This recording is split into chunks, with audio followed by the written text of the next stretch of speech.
నేను ఆపోజిట్ వేసుకున్నాను గుదాసుకోండు. నువ్వు రిపోర్ట్ చేయకు, నీ పక్క వేయాల్సింది వచ్చాంది గ్యాంగులు. 20 వేసుకో, 10 వేసుకో, 20 వేసుకోరు.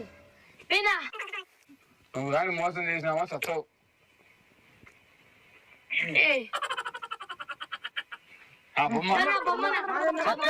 చక్కర ఇది బొమ్మనారా? 30,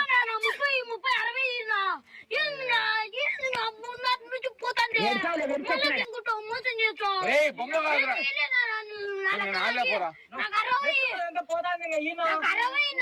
ఎప్పుడు ఇచ్చినవరా? ఇప్పుడే అది బొమ్మ వల్ల చెక్కబడింది. నాన్నకి 60 నువ్వు సావ తెంగద్దు, నాకు ఆడ కథలు తెంగద్దు. ఎన్ని కథలు తెంగుతాను నేను. నా 60 అయితే నువ్వు ఊరిగా మోసాలు తెంగాకు, నా నటన తెంగాకు. నాకు అప్పుడే అర్థమైంది, నా పిలిచినప్పుడే పెద్ద స్కామ్